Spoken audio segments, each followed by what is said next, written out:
week. He's not going to be able to be here. Hey, we forgot No. the thing. Oh, good call. Okay. Oops. I'm I having think a we're live. wonderful. We are. I'm just going. Oh crap! I said. Sorry. Okay, guys. We'll see you in a second. Everyone thinks because you're a zombie, you don't know good Oh, geez. coffee. Well, they're wrong. There's only one brew that gets my seal of approval. Deadly Grounds coffee is my guilty pleasure. The aroma is so intoxicating. It brings all of my neighbors out of the woodwork. Deadly Grounds coffee. Coffee to die for and zombie approved. It's good to get a little deadly. Use the front door! Oh, they're so disgusting.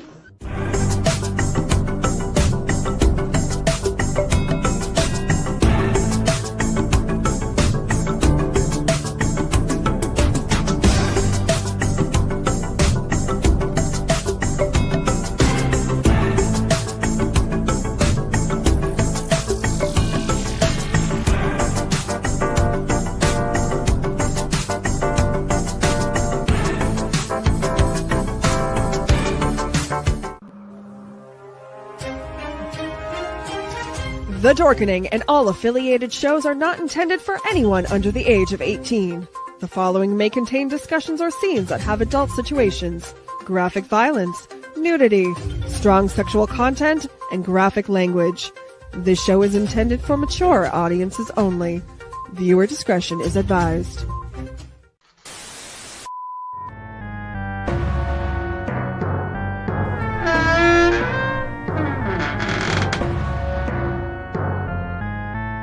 Greetings and salutations, my wonderful freaks. I am your Uncle Necro, and I welcome you all to the Tomb of the Terrible. It's the show in which I get to lovingly assault your senses with B-movie madness.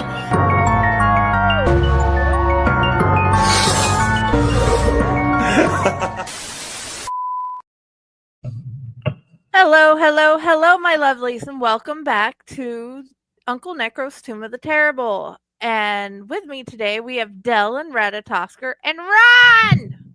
Hi, Where? guys.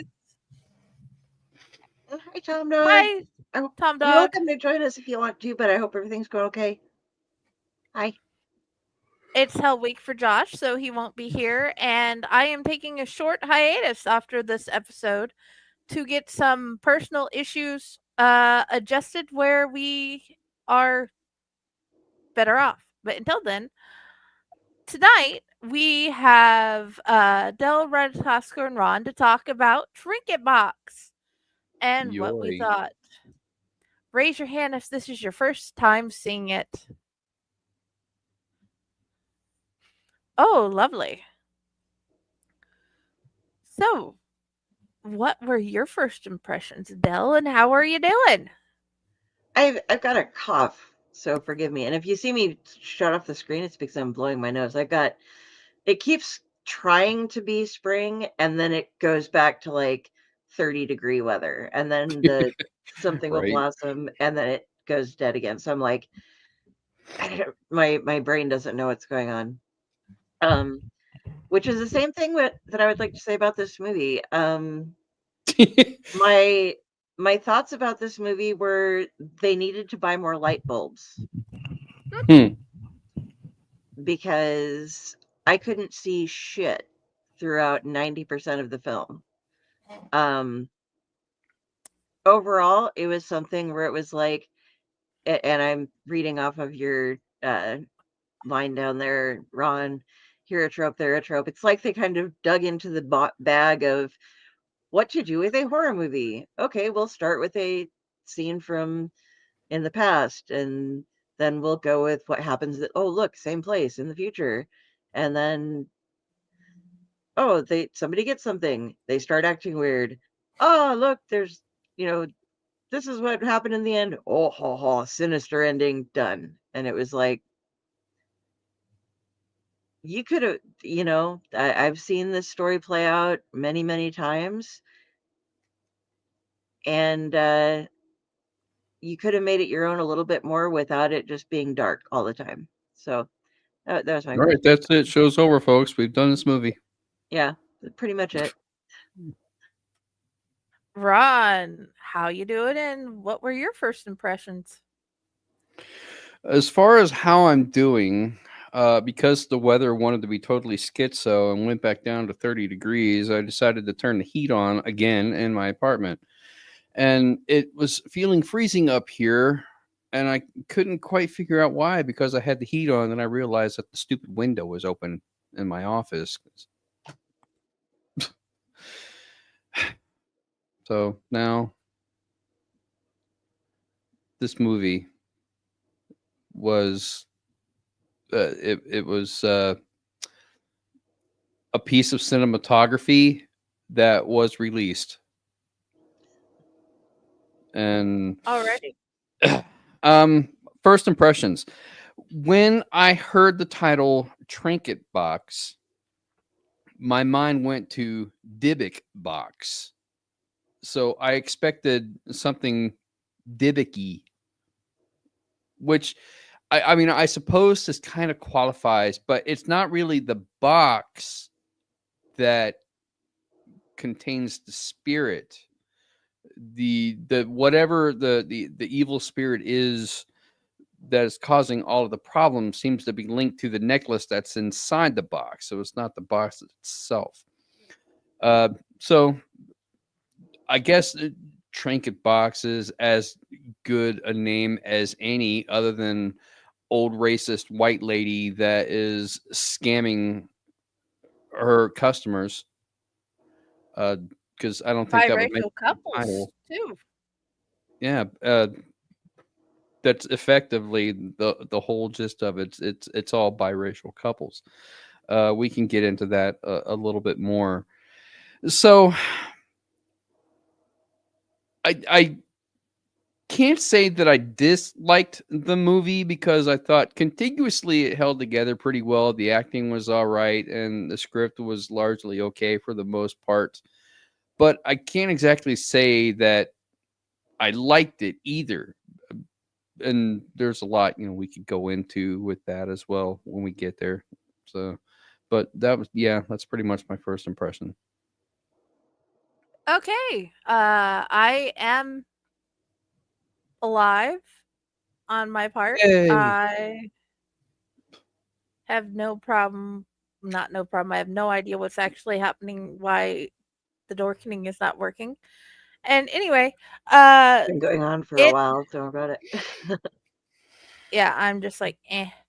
On that note, the movie was slow and seriously, there's a reason why we are trying to get past racism because what the no. Anyway, uh what did you like about the movie, Dell? Did you like anything about the movie?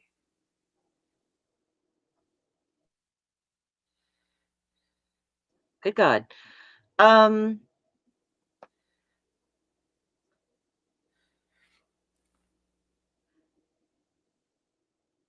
I kind okay, the little girl in the beginning, Marianne, uh, I think that for half of the time that she was on the screen, after she got the necklace, she had a really good, creepy little girl smile. And when she was shown again in the kind of flashback scene at the end, she had a good, creepy little girl smile. Um, Other than that, pretty much no. No, I didn't really like anything else about the movie. I didn't think there was anything that really stood out or made it great. There was a lot of confusing things that were going on because it feels like they just were doing the movie, and then when they edited, they just kind of left out whatever because they were like, everybody knows how these movies go. They'll just fill it out in their heads and it'll work out for us. Like they'll just assume that all these other things have been happening. So, yeah, I just really didn't enjoy this. It almost put me to sleep. I got bored. Yeah. Ron, did you like anything? I'm trying to give credit where credit is due because we've certainly watched worse movies on here, and we've also watched better movies as well. I will say that this movie is a bold choice for an acting career, because there are not a lot of movies that are made these days that blatantly show racism and use that as the plot to a movie. It may happen between characters, and then you're supposed to hate that character, and then they get some kind of comeuppance at the end, which is typically the way it goes. But this movie doesn't do that. It's the whole plot of the movie centers around the fact that this lady is racist, and without that fact, this movie wouldn't hold together. It could be any couple anywhere, and it really wouldn't matter. But the movie wouldn't have as great an impact, as great an effect. The problem with that is that as an actor, you're making that choice to play a racist character, and that's the kind of thing that can travel with you into your acting career, which you may not want, because that's what people will think about you or know about you. The mindset being that if you're willing to play a racist character, maybe that means that you yourself are possibly a little bit racist, and that's not an image I think a lot of actors want. They want to be able to open themselves up to other roles without having that kind of thing hanging over their head. So that's why I think that this movie is pretty bold to be made the way that it was, and for these people to agree to take on this role, because it's easily the kind of movie where people say, no, I'm not going to do that because it goes against my morals and my ethics, and then this movie never would have been made. Yeah. So I will give the movie that to give credit where credit is due, because that is a bold choice, and it doesn't necessarily paint it in a positive light either, at the same time. But there's so much about this movie that just doesn't make sense, that could have been handled differently. Alrighty. I love the idea of the haunted necklace trope. That idea, that particular trope, definitely is one of my favorite things to find. Haunted objects. Haunted objects I love.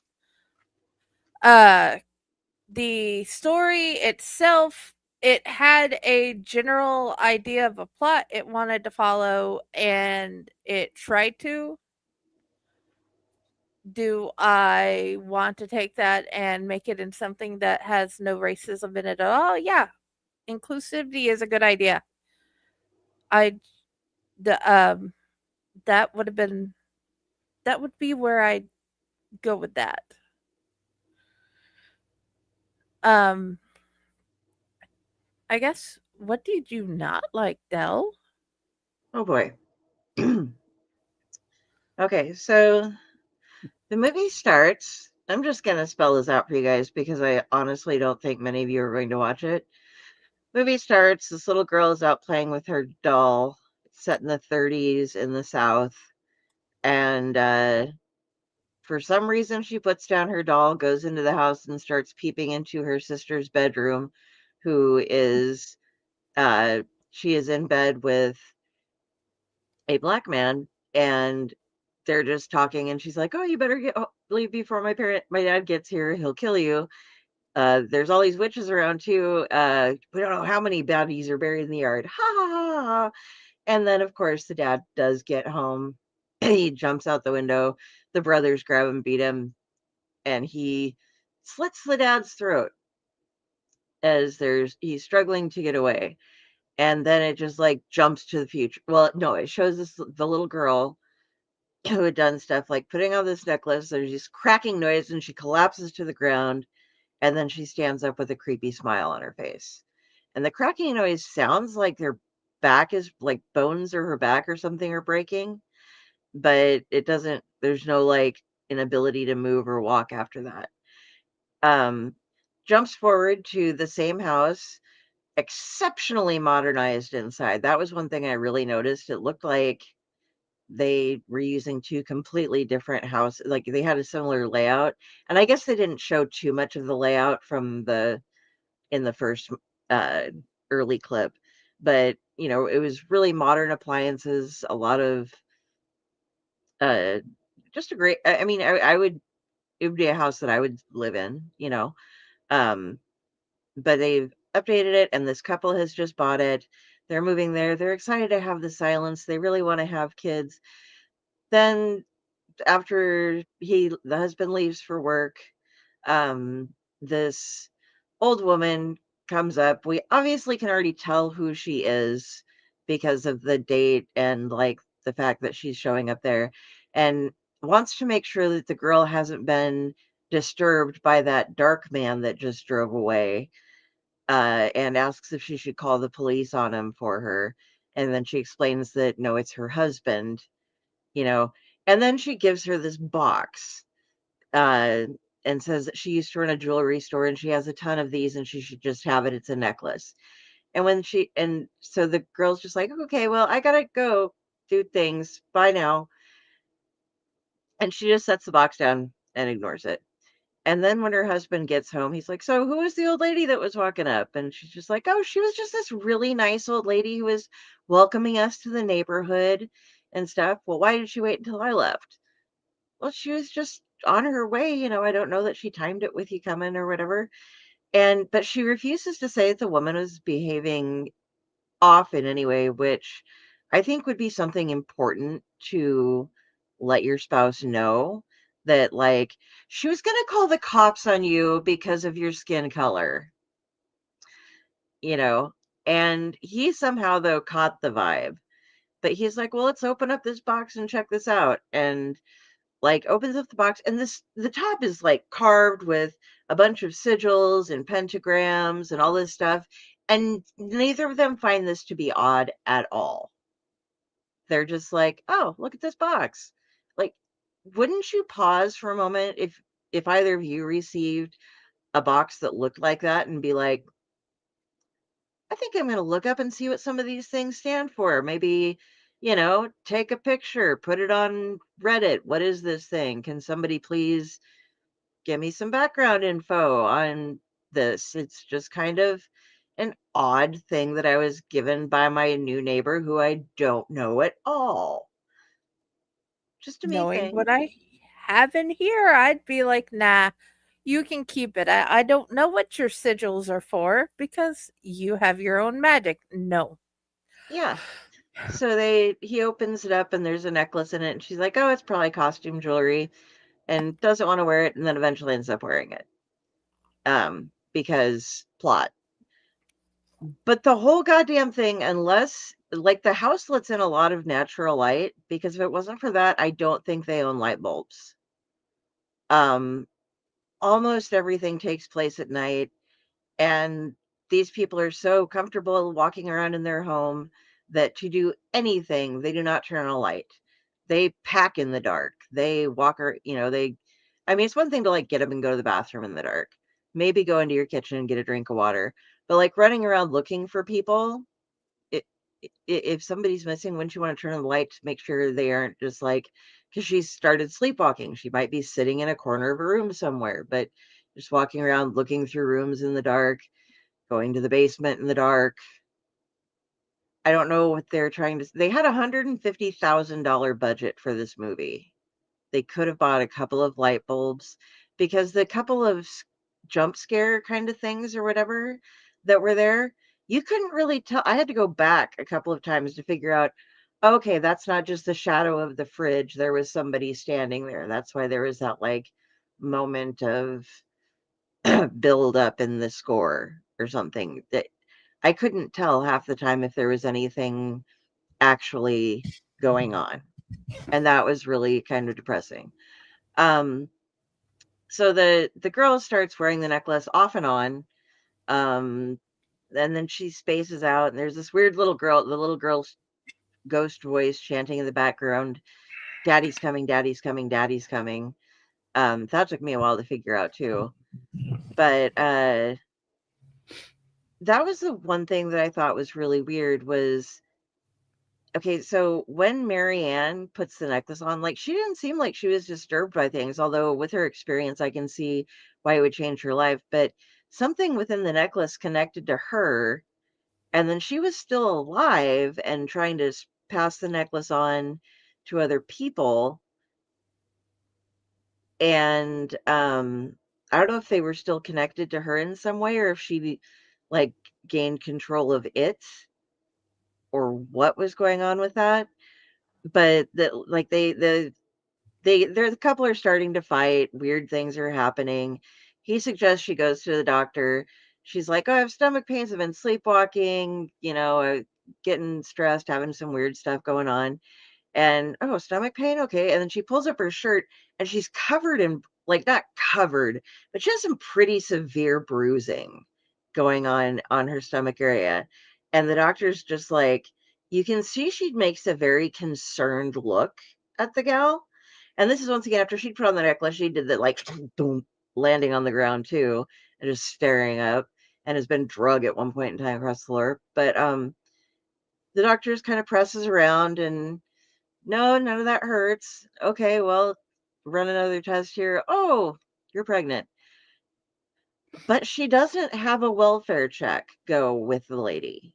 If you show up in the hospital, you're complaining about, like stomach pains, and you would at least ask, like, did you, how did you acquire these bruises? Because these are some pretty goddamn big bruises.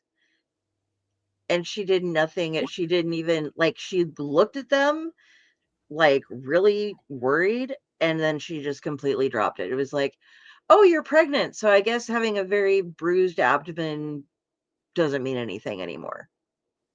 No, honestly, I'd fallen and I was bruised, and I went in and found out I was pregnant. Her first question was, "Did he hurt you?" And I'm like, "No, I fell off the porch of my own clumsiness." Yeah. But I she mean, was too small to be hurt because she was not even pea size yet. So yeah, it's just there should have been, I think it would have taken a minute more to have that conversation with the doctor and just be like, yeah, or be like, "No, I just walk around with my lights off all the time, so I fucking walk into things." They just didn't show that on camera. I don't know. But yeah, they go through, so everything keeps happening at night. The old lady shows up like standing in their apartment and every now and then, or in their house every now and then. Um for no reason, just standing there. They have fights and the wife doesn't remember things, what's going on. And the husband finally just throws the necklace out. And in the very, very end, she like co- she comes to get the necklace. He finds a box, or he finds the box on the floor, and the bottom has fallen out of the box. There was a false bottom, and it's full of pictures of a bunch of other couples and a newspaper article. Now we can't actually see what any of it says because it's in the fucking dark. And we can't really tell who these people are other than that they are pictures of couples that are biracial, because that's the only thing you can really tell is that their skin colors seem different. It could have been like their wedding photographs because we can't see any differences or details on any of the photos. But yeah, so there's a newspaper article. I'm assuming it had to do with the intro part that we saw. Oh, and there was also at the very, very beginning somebody cleaning it up, hauling bodies out, and putting a for sale sign up in the at the very beginning. Um, but yeah, then he goes to find her, and her eyes are all rolled back in her head, and he gets thrown down the stairs. He finally uses his light on his phone to look around when he's waking up in the basement, and suddenly she's super possessed with vampire fangs, white eyes, fucked up face, everything, and attacks him. And he's like, "Don't make me kill you." He's holding a nail that he found on the floor. "Don't make me kill you." And she just like rips him to shreds. And then apparently, somehow, while that was going on, he stabbed her with the nail and it killed her. I didn't see that part, but she just laid down beside him and died. And it goes back and shows how the younger sister had chewed the shit out of the older sister back in the day as well. So how that I don't know how they resolved that, because there still would have been the mom and the two brothers around for I have no idea what was supposed to happen there. And then the old lady is looking through files with pictures of couples and deciding who she wants to rent the house out to next. And that's when we discover, like, oh, this is the whole thing all along, what she's been doing. But there's no explanation as to like how it worked with the necklace possessing her and then going on to other people. Maybe a little bit more is in the trinket box because they put the pictures in there, but it was still the necklace that did everything, not the box. And I think they just assume that we just are filling in the blanks in our head. Like I said before in build up, it's like, okay, so there are like 5 or 6 instances of something odd happening. So the crowd will get an idea. So they'll realize that, like, oh, there's probably a lot more that we aren't seeing that's happening. Because otherwise they wouldn't suddenly become so hostile towards each other. Or, oh my God, you have to go to the doctor because you forgot 2 conversations that we had, you know? And she also threw up a bunch of black shit that was really strange. Oh, morning sickness. And it's like, those were like leeches and things. And that's not right. I don't know what baby you carrying, but that's not a good sign. So that's my everything I disliked about this movie. And a lot of it was like, the whole movie, but mostly because it all took place in the dark, so we couldn't see anything that might have helped flesh out what was going on in the story. It might have been there, but you can't see it. Okay, I'm done. Well, at least it wasn't flashing lights and epileptic seizures. Okay, Ron. What do you have to say? It was Agatha all along. Wow, where do I start with this? Because there's so much that I feel like I'm going to miss something.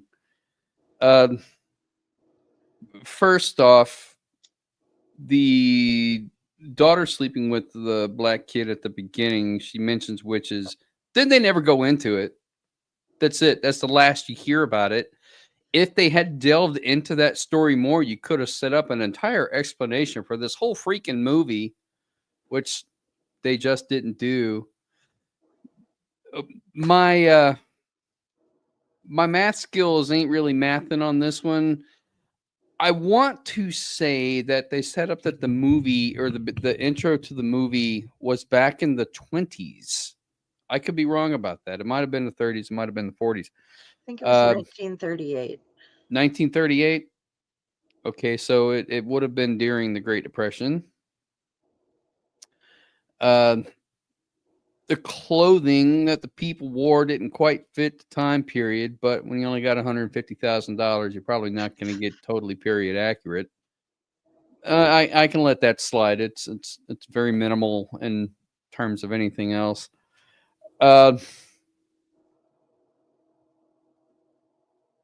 Yeah. They should have just delved into the whole witch thing first, especially because the first part of the movie that set up the story is 20 minutes of the beginning of the movie to try to set up the backstory on what's happening in present day, but there's really no explanation other than this is just a racist family. Now, you could say that maybe this is, spirit attacking out of vengeance for what happened to the father because of a colored man.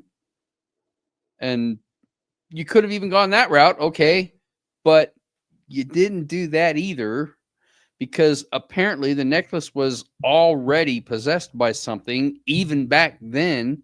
It doesn't give an origin of the necklace or how it got to be the way it is.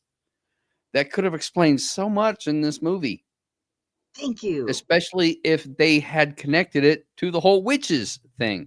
If this had been a family of witches, then it would have made a hell of a lot more sense, but that's never explained. And it just, okay, whatever, And then, like my tagline says, here a trope, there a trope, Del touched on it, that pretty much everything in this movie is used in some other horror movie. It's basically a young couple move into a haunted house. Strange things starts happening. It's affecting one person and not the other. And it starts affecting their relationship. Same thing happened in Amityville and probably a ton of other movies that you could think of. And you try to get to the root cause where they say, I don't like this house. It's, something's wrong with it. Yeah, you're just overreacting because you're pregnant or whatever, They just make up some bullshit. So my one problem with this movie is that there's nothing unique about it that you couldn't get from some other movie.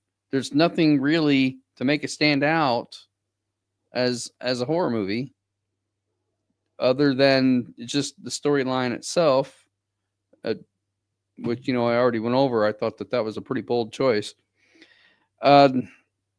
It's so much that really doesn't make sense in this movie because they didn't really flesh out the story that if they had, this movie could have made a lot more sense. It's the kind of thing where maybe they need to come out with a sequel and call it like The Origin of the Necklace or The Secret of the Necklace, and then give a backstory, like maybe a prequel on how the necklace came to be possessed. And if you tie that into the first movie, then it really explains the first movie a lot. But, I don't know if this movie is actually good enough where they would make a sequel, but who knows, because they've made sequels for less. Yeah, I mean, Mike was like the one character I really didn't have much of a problem with in this entire movie. They didn't do enough to set up Mike and Marianne's relationship as lovey-dovey. They have basically one sex scene. Marianne is the neighbor. Oh, the neighbor, whatever. Ava is his wife. Ava, okay, yeah. They didn't really do enough to set up their relationship as lovey-dovey, or indicate really how long they've been married, because she made some comment like that was 9 years ago, but they never explained what the incident was. We don't know what happened to Mike that caused him to be upset. They never explained it. So obviously they've been married for at least 9 years. Or together. Yeah. So, but we don't know. So was their relationship already on the rocks when they moved into this house?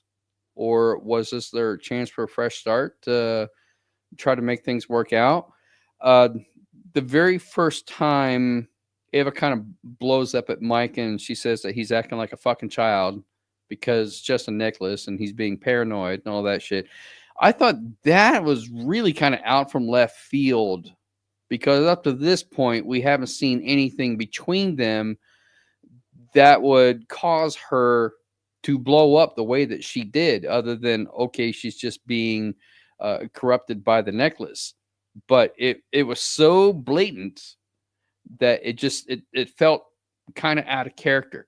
Like there was no buildup. It just suddenly happened. And then after that point, anything else that she did, was fine because they had already gotten past that point. But it just like, whoa, okay, that was abrupt. Like, take a step back, take a chill pill, there was no build up to it. It just suddenly happened.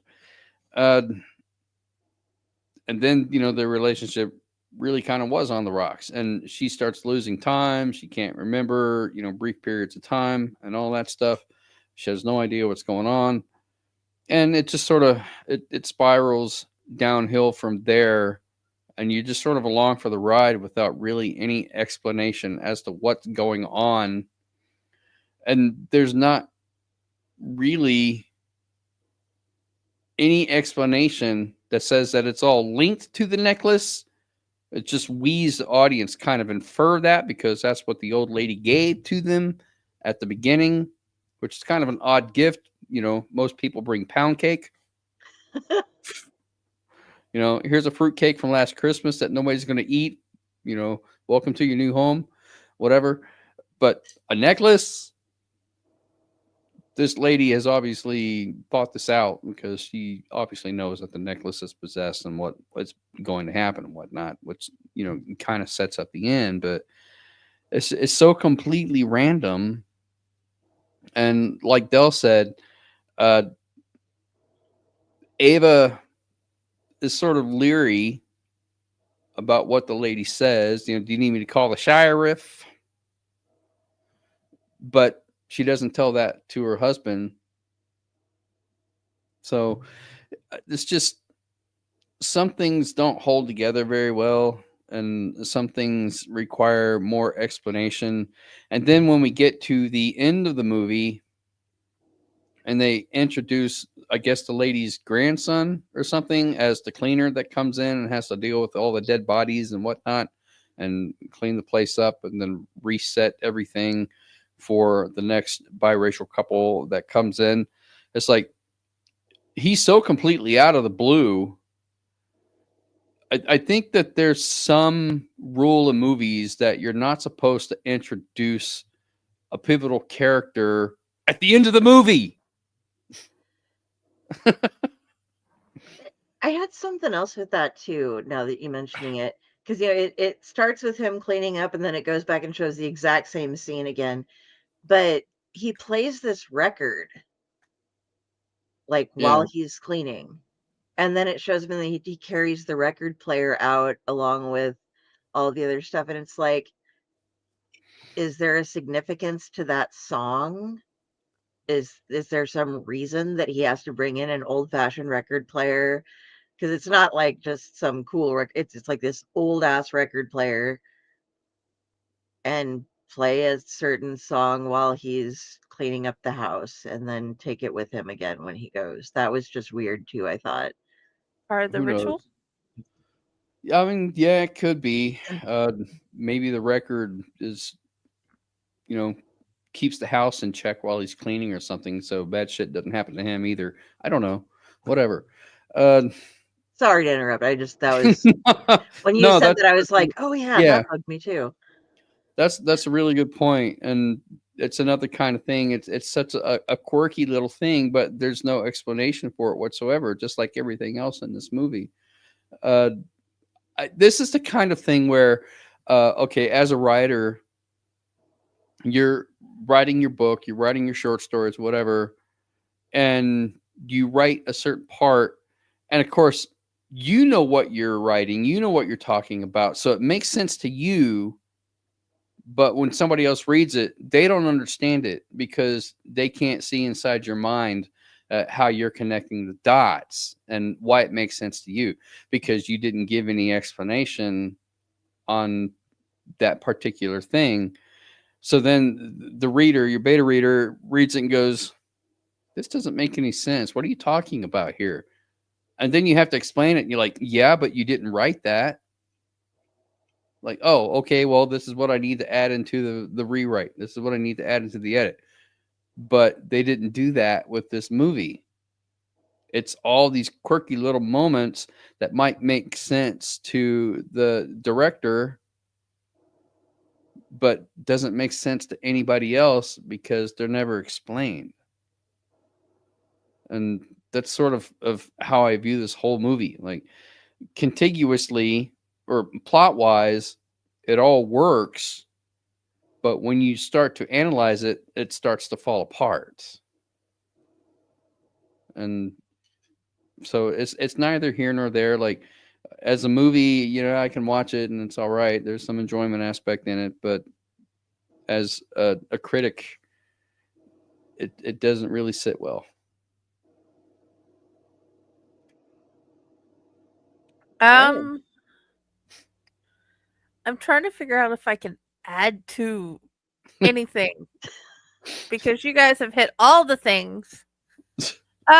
This is another one of those movies where I'm like, okay, Ron, take a steno pad, write down the major plot points, and then let's go back and see what we can do to make it a story that makes more sense.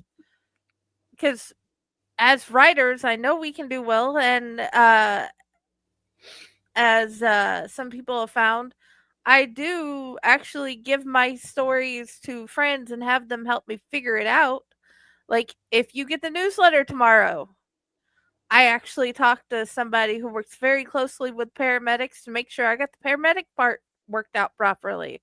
So this is a thing that we all know about. This is what we could do better. So yeah, I cannot add to what they have said. But we can tell you, okay, we've done the what we like, so how about we do the let's do some beautiful Faye and nostalgia footage and then come back and give our what our reviews are and all the other wonderful stuff that Del has found for us for this. Oh boy. Oh God.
Greetings and shabibans. We are the Retro Reductibus Cephala Podcast, a long-form bi-weekly show that celebrates all the things that made growing up awesome. Yeah, that sounds good, but I don't know what all those words mean. I think what Parasite seems trying to say is that on Retro Reductibus, we explore a range of retro goodness, from toys, video games, and movies, to cartoons, and even snacks and school lunches. Oh. And we do it all with a positive spin, a slew of killer guests, and some very adult language. And you know what else is cool? No. This crazy show is part of the Door King Podcast Network with new episodes every Tentacle Tuesday. What's that? And if waiting 2 weeks for a new episode gives you a sad, know that we drop bonus episodes all the time, like the off-format Crow's Nest and an interview series we call The Brick. You can listen to Retro Reductibus on Apple Podcasts, Spotify, Stitcher, or any app that's cool enough to carry the only show that celebrates all the things that make growing up awesome.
Hello, hello, hello, my lovelies, and welcome back to the show. Let's see, Dell, what do you think and would you recommend? And how many trinkets, well, how many necklaces would you give this? Okay. Um film wise, I was going to give this like a 4, and then I'm subtracting an extra point just because I couldn't goddamn see anything. So since I couldn't see most of what was happening in the film, and the fact that they did that and then threw in the hints at the end that were like the pictures and stuff in the dark, and a newspaper article that we're supposed to be reading in the dark, it loses another point. So it's Amityville Trinket Box. Yeah, basically what I Kind said. Yeah. But no, it's getting a 3, and no, I wouldn't recommend it because you can't really, you can't watch it. It's literally unwatchable because most of the time you can't see anything. That's what I'm, and they didn't explain, like what we were just doing before, anything. There is no backstory behind any of it, that I mean, except for the one scene. But the necklace was there, and if we'd known more about it, or the witches and stuff, like Ron was saying, at least there would be a reason why things were the way they were. But it didn't give us any of that. So 3 and no. Yes, Trinket Box Flashlight Simulator. That would have been helpful. Okay. Yes, Rod, how many necklaces would you give it and would you recommend it? I don't think I would give it a necklace. I think I would probably give it a pair of handcuffs and tell it to go straight to jail, do not pass go, and do not collect any profit on this movie.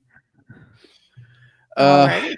I don't know. That's probably not very fair because I still like to try to give some credit. So if this was a passion project for someone, or if it was their first foray into acting and maybe it helped them to get another role later on, then I guess the movie served its purpose. But I don't know that for a fact. But, you know, if you're willing to follow through on something and get it made, especially something as bold and as risky as this, then I guess props to you. I guess, kudos, good job, whatever. Hopefully your next project will not be as ambiguous. So sure, I guess, I think I'll go with Dell. I'm not going to give it the -1 or anything. I'll just give it a 4. And that's mainly because not even so much the fact that nothing was explained, which if it had been, I probably would have even given it a 5. But just the fact that there was nothing really outstanding in this movie to make it unique, to make it different from any other horror movies, because it was all the same stuff I've seen before and nothing was really new. If they had stepped up their game, done something, given me something different than something I'd seen before, then maybe I would have given it a 5. As far as referring it to somebody else, nah, probably not. I would say go watch Amityville Christmas Vacation and be entertained, at least. If you want something, that's schlocky, I guess. Class of Nukem High, maybe, which very schlocky something.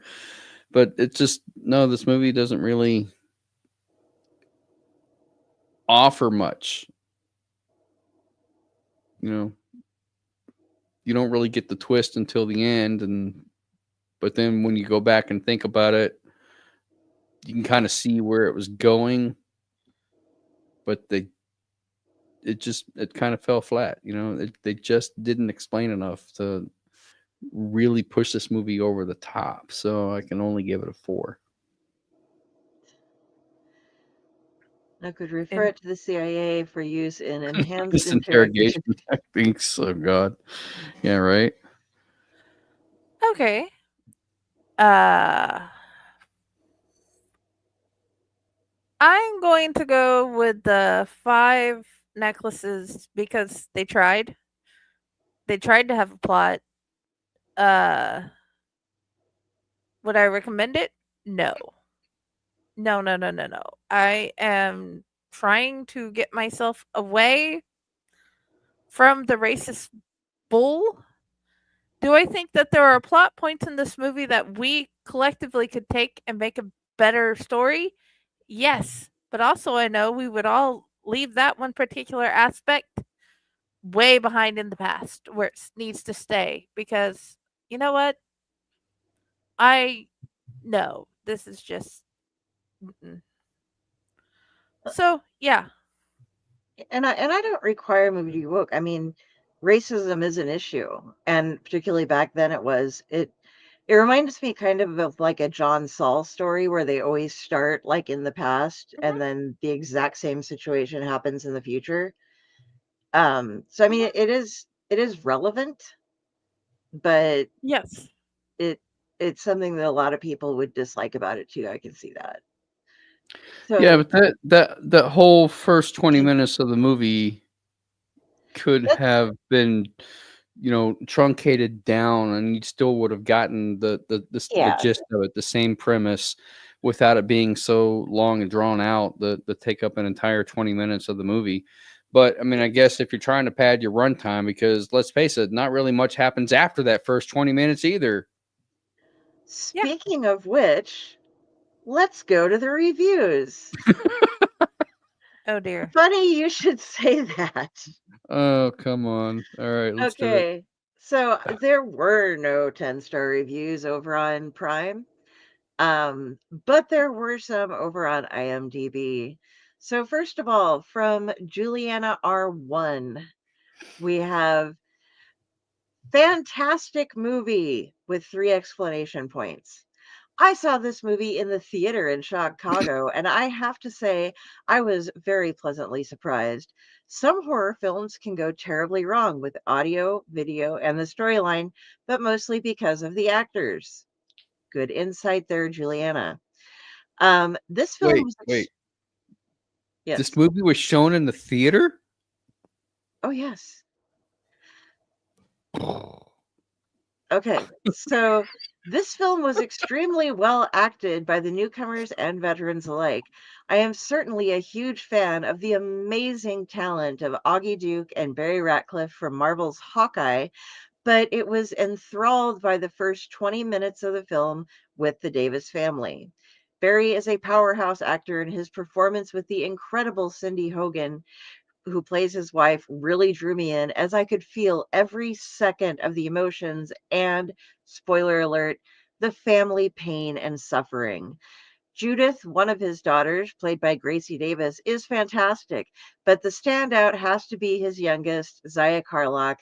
Wow, she is a superstar and will be one of the best actors of her generation. It was so much fun to watch a fresh and very good horror story. Thank you to the producers, Ekorie and Patricia, for this exciting, frightening thriller. So that was written by somebody that probably worked on set. What I noticed about this one is they only talked about the first 20 minutes of the movie. There is not a mention at all about anything that happened after the first 20 minutes of the movie.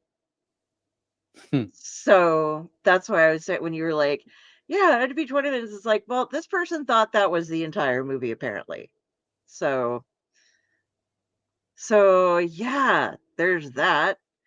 Um,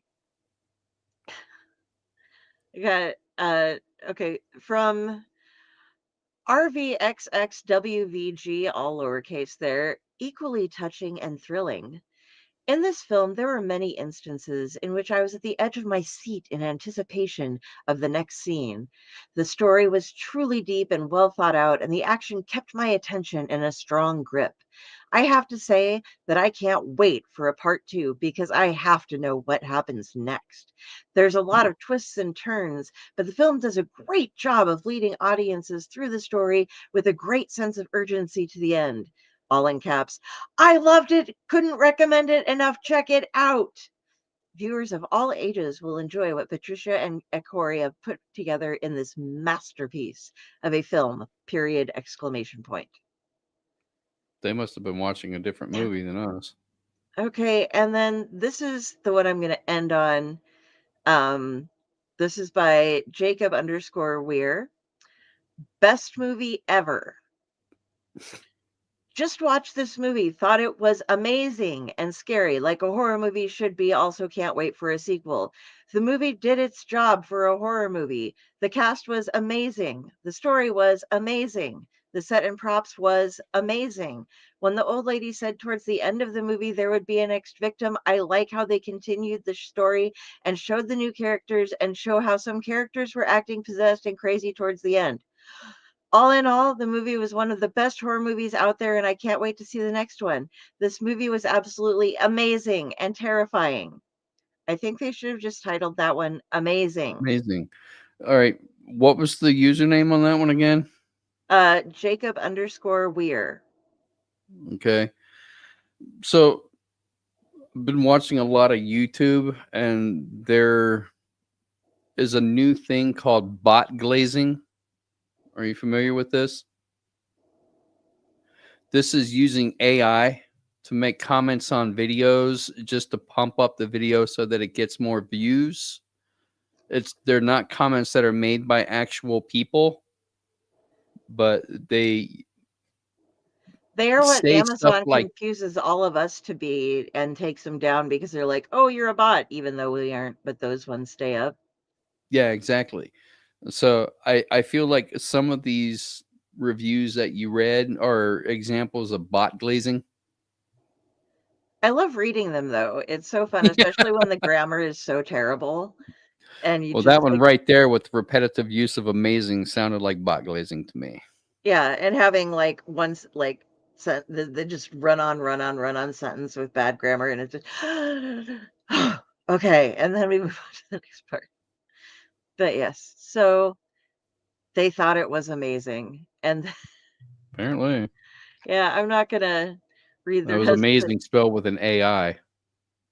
Yeah, some of the things are like, can't see a thing in the dark, boredom personified, a generally dull and plodding genre effort without much going for it. Dark scenes do not make it better. Watching water boil is more exciting. A small, boring, and too hard to see box. This These are is all what you the wrote, right? That's no, the these comments are you all the made. titles of some of the other the lower things, the lower ratings. One of the most boring movies I've seen in a long time. So if that gives you an idea, there were a lot more of those than there were the 10 out of 10s. So yeah. So that's all I got. Alrighty. Oh, you know what I Dude, have to do? I okay. almost forgot. Okay, I gotta pull up it's time to spin the wheel. Yes. You can always tell the actual responses because everybody is usually in agreement. You know, the consensus is that it wasn't that great. Yeah. The consensus is they tried, we got bored and left. Yeah. Okay. Are we ready? To spin Sure. When you the are. wheel. Okay, 3, 2, 1. Bing!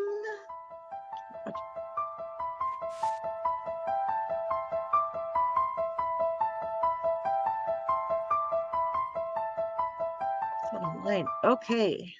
Shark bait. Shark bait from 2022. All right. It was I I'm really working hope on this is finding out another things. one of those bad CGI sharks movies. That would be great. It is to be.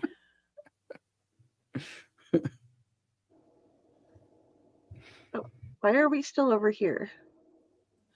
I don't know. That's weird. Well, There that's we go. there you go. Okay. It just they've made some changes to the screen things lately, guys. So forgive us. I've noticed a couple other shows been having some problems with some stuff too. But so it is to Okay, be. it is to be. Well, don't know anything about it, but sharks. Hopefully, they're bad Uh, CGI sharks that float through the air. Basically, a group of friends steal some jet skis. They go for some rides. They get stranded, and something comes to eat them. Hooray! That's Well, about all better I the know. sharks than just floating around waiting for the seagulls, you know. Yeah, I wonder if you taste better or seagull. I don't plan on finding out, though. I don't plan on eating either. Well, I would think humans probably taste better than seagulls because we don't have all the feathers. Mm, But we have clothes. Eh. Okay, so long meat, but long pig is not on our menu for the night. Delphine, where do you want people to find you? And what is your favorite recipe? Let's see. Go to Carrie Sanders Kari on Facebook. If you see this, that is me judging you. From there, you can find links to all of my different things. You'll find all my stuff here on the Owlite Network. You'll see me over on Splash Pages, which we record every Tuesday, but we are taking off tomorrow. It's the first, we've had like 13 guests in a row, so we're just going to have a day to breathe. But don't worry, because next week we're bringing on Michael fucking Walsh, guys. So super excited about that. Got some big stuff coming up with James Tenyon. We're going to be talking about that. You can also see where the things that I write. There's links to my Amazon page. Follow it. Go check out what I wrote. See if you like it. Let me know. That's about it. You can follow me in other places, but all of the links you can get to from my Facebook. Okay, what about your favorite recipe? My favorite recipe, story behind this one. It involves speech to text, and it's terrible yet perfect. My mother was making beef bourguignon, and she was asking my sister if she and homemade French bread, and mom was like, I have finished some homemade French bread. I'm going to be doing, she was doing Granny Dash, bringing food around. I was like, would you like to have some to soak up the juices? And it ended up saying, to soak up the juices of this wonderful beef abortion instead of bourguignon. So we're going to go with a Yum. Julia Child recipe, bottle of wine, some mushrooms, onions, and then the meat of your choice. Beef abortion. Yes. We're having beef abortion for dinner tonight. Alrighty. That was one of the best speech to text screw ups that I've ever seen in my life. We have it saved. It's there forever. All right. Run! Ron, where do you want people to find you, and what is your favorite recipe? I don't really want people to find me. Just focusing on my work and not much else. Binge watching a lot of TV and a lot of junk food. So probably not a good time to find me. But, life of an author, I guess. I'm still not using Facebook all that much. I check it periodically, but I'm still not really posting on it. And nor on TikTok, which will probably be going away here shortly in another week. So find Jenny and she'll find me, because that's the way these things work, I guess. But you can go to my author page on Facebook and get my book and make me very happy, and buy many copies of it and pass them out to your friends and family and teach your pets to read. And maybe there should be some kind of a profit charity organization that teach pets to read. I think that would be a good cause. Then they could have nightmares too from reading my stories. So it's always a good thing, when you can inspire and induce nightmares in other people. So I'm slowly working on mastering that craft.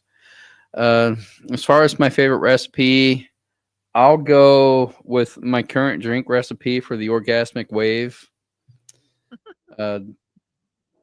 Vodka, Malibu rum, pineapple juice, and Monster. And I like putting the rum chata in it because it makes it look like egg drop soup. Or the rum chata, it kind of breaks up into these little cream globules, which makes it look like somebody spunked in your drink, which, it's an orgasmic wave, so it sort of fits the title. But it's a rather tasty drink, and I'll probably be doing that again this weekend. I don't have the rum chata, but the drink by itself is pretty good. And I do find that I prefer the Monster over the Mountain Dew, so I call it the Monster Orgasmic Wave, which I think it's still pretty on brand. So yeah, if you come down to Hell's Dungeon for the Easter event, I'm pretty sure I'll be packing, and I'll give everybody a Monster Orgasmic Wave. Fat Oscar's like, can you mail me one? She doesn't make drinks for me. She only gives me bottles. Okay. I'll put a care package. Next month, these two comes out on the one on this side. Yep, that's fantastic. Ron and I are in. On the one on this side, Pile and Chaos are in. And on Friday, Thursday or Friday, I'm not sure, but on one of those 2 days, we are doing Bloody Binge podcast with Nothing But Trouble and whatever haunt or other news that he finds that we are sharing. On Friday at my usual time, we are having Lily Lucelli, a amazing author and editor and so many other things. She wears so many hats, it's not funny. Amazing lady. We get to find out more about her. I am so excited. And definitely on the 18th and 19th at Hell's Dungeon, they are doing the 420 haunt. You guys are going to have the best time ever. Please go check them out. They will be amazing. Yep, you have to come. You have to show up. And are